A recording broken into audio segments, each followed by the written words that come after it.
long time ago I had also made a video about SI units and why they are useful. In that video, if you remember, I had given you the example of Great Khali, right? And because he had given me wrong measurements using his hand, so there was a bit of fight between me and Great Khali. So I challenged him. I challenged him that I was stronger than Great Khali. So obviously he got angry, and therefore he came and he told me to prove to him that I am stronger. So well, here am I, and here's the Great Khali. Obviously he's larger. So this is the Great Khali, this is me. Now if I so obviously every competition has a judge, right? So let's say I call one of you as my judge. Let's say anybody, okay? So you are the judge, and now how would you, being a science student, or rather right now you're a physics student, being a physics student, how would you test who's more powerful, me or the Great Khali? So I want you all to come up with a scientific method to finding who is more powerful, me or the Great Khali. Well, obviously you know that the Great Khali is more powerful, but yet how would you test it? But one way is to make us fight, but that is not a very scientific method. I want a scientific method. So what I do is I tell him, well, who can do more? So let's see who can do more work. The one who does more work is obviously more powerful. So what I tell him is, let's say we have some bricks lying around us, and what is work? So work could be, in one way we can say that work is the change in potential energy, right? That's one definition of work, or one way in which we can imagine work. So let's say we have a shelf here and we have some bricks here. So we have equal amount of bricks, let's say, and what I challenge Mr. Khali is that let's do one thing. So for example, first let Khali give me the challenge. So Mr. Khali tells me that whoever can lift more bricks from this place to this place on the shelf, he shall be declared more powerful. Okay, so here we have a shelf which is at some height on both the sides, so they have the same height. So obviously if I lift a brick from here to here, so these are equal these bricks have equal masses, right? So if I lift a brick from the ground and keep it here, I am giving it potential energy, right, which is equal to the mass of the brick times gravitational acceleration times the height, right, mgh. And so whoever can, so if let's say I pick up 5 bricks, so the work I will doing is 5 into mgh, right? And if he lifts 4 bricks, he will be doing 4 into mgh. So whoever does more work will be more powerful, right? That is logic of Mr. Khali. So we try that out, okay? And what happens is, obviously you might easily guess, Mr. Khali is a professional wrestler, so obviously he can lift more bricks than me. I would get tired after picking up 4-5 bricks, whereas he's a professional bodybuilder, a professional wrestler, sorry, and obviously he can lift more bricks. So let's say Mr. Khali takes, so okay, so we start the competition and I lift a brick, he lifts a brick, okay, and we continue. Let's say but I'm faster than Mr. Khali, right?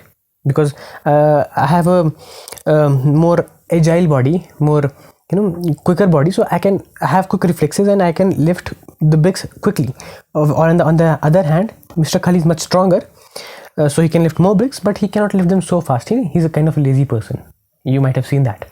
So the point here is that, let's say I lift 5 bricks in let's say 5 minutes, or let's say, okay, yeah, 5 minutes, and okay, or maybe let me be even faster, and let's say I pick up 5 bricks in 5 seconds, and on the other hand Mr. Khali lifts 20 bricks, let's say, but he takes 40 seconds.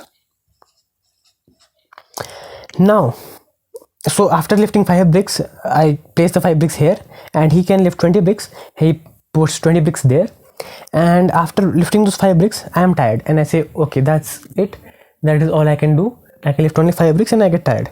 On the other hand, he's a stronger person. He lifts 20 bricks and keeps them here, and after lifting 20 bricks, Mr. Khali also gets tired. But yeah, he's taken 40 seconds because he's a lazy guy. He takes 40 seconds to lift those bricks and keep them here.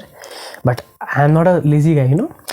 So I only take 5 seconds and keep those 5 bricks on top of here. Now, Mr. Khali says, so he starts celebrating after doing this. So he says, look, I have lifted 20 bricks and you can only lift 5 bricks. Okay, and you got tired after lifting 5 bricks. I lifted 20 bricks and kept them here, so I am more powerful. So Khali started celebrating. But here comes me with my physics wala brain, and I tell him, no, Mr. Khali, you are not so powerful. I can prove you wrong. So Khali gets confused because he hasn't studied physics. So what I tell him is that you might have done more work. So what is the work done? Let's say the bricks were 1 kg each. So let me just give some numbers here. So all the bricks were 1 kg each. Even I had 1 kg bricks. Okay. And the height here was, let's say, 10 meters. And even here is to be equal 10 meters. So it is easy to tell how much work I did. So I did how much work? Well, the work done to lift 1 brick and keep it here is the potential energy gained by that brick, and that potential energy will be mgh. M is 1, mass is 1, g is 10 meters per second, right?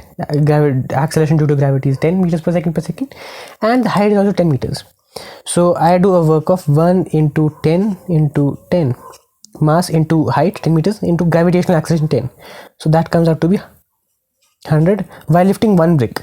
So that is the work done while to lift 1 brick, because that is the potential energy gained by 1 brick. But I lift 5 bricks, so I do multiply that by 5. So I did a total work of 500 joules.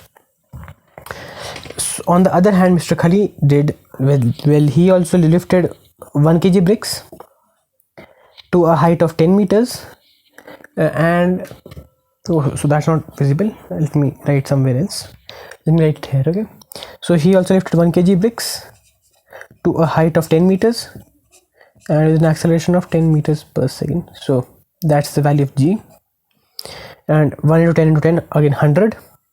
So that is 100, and I can multiply this by, so he lifted 20 bricks, so I can multiply that by 20, and what I get here is, let me just write that. So this whole thing equals 20 into 1 is 20 into 10, 20 into 10 is 200, 200 into 10 is 2000. So he did 2000 joules of energy. So he did 2000 joules of work. I did 500 joules of work. He did 2000 joules of work. So Khali said, yeah, see, I did more work. So yeah, what I said to Khali, Mr. Khali, is that, see, you might have done more work. I had no doubt. You did 2000 joules of work. I did only 500 joules of work. But you did only more work than me. Let's find the rate at which we did the work. Okay. So what is the rate at which we did work? Or in other words, how fast we did that work? So I did a total amount of how much work? So let me just write that here, drawing a line. So I did 5 seconds, right? Yeah. So I did total amount of the work done by me is 500 joules, and I took 5 seconds. So if I divide the total work done by me by 5, I get 100. So I did 100 joules of work every second. So it's important to write per second here, right? Per second. So I did 100 joules of work every second. Okay, so that's good. On the other hand, Mr. Khali did 2000 joules of work and it took 40 seconds. So if I calculate that, well, he did 2000 joules of work divided by 40 seconds. He took 40 seconds, right? Cancel. 200 by 4 is 50. So he did 50 joules of work per second. And now I start laughing. I say, look, Mr. Khali, you might have done more work, but if we find the rate at which we did work, or how fast we were able to do that work, well, then here you did 50 joules of work every second. I did 100 joules of work every second. So I am more powerful, right? I could do the work faster, at a faster rate. You are a lazy kind of person, although you might have done more work, which shows that you had more energy. Remember, Khali had more energy than me because he did more work. So he might have eaten 20 eggs, so he had more energy. I might have eaten only 2 eggs in the morning, but that's a different point. Here we are finding who's more powerful. Well, powerful obviously a powerful man should be fast also, right? So I told him, see, I can do more work in the same time, and in that 1 second you did only 50 joules of work, I did 100 joules of work. So in this particular case, if we go by physics, so in terms of physics, the definition of power says that power is simply the work done divided by the time, or the rate of doing work is power. And it makes sense, right? I am a faster guy, man. I can keep one brick at the top in 1 second. It requires effort. On the other hand, this lazy guy can only lift a brick in 2 seconds. So yeah, he's not as powerful as me. Obviously, this is not a real life situation, so don't think I'm so powerful. But the point here is that power is the rate at which you do work. And if you have to see who's more powerful, or how much powerful something is, could be any machine, could be any human being, look at the rate at which it can do work. And that is the simple definition of work in terms of physics, which is the rate of doing work.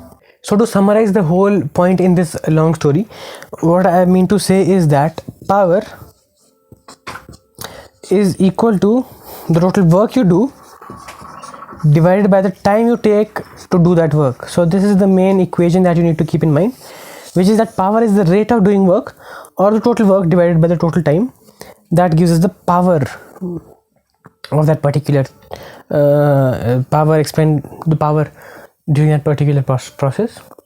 And yeah, lastly, if I have to tell you the units of power, so there was this guy called James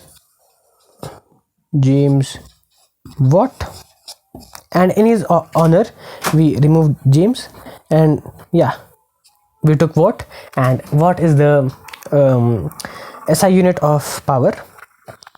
And yeah, that is the SI unit of watt, and 1 watt equals 1 joule per second. So if you are able to do 1 joule of work every second, you are using a power of 1 watt.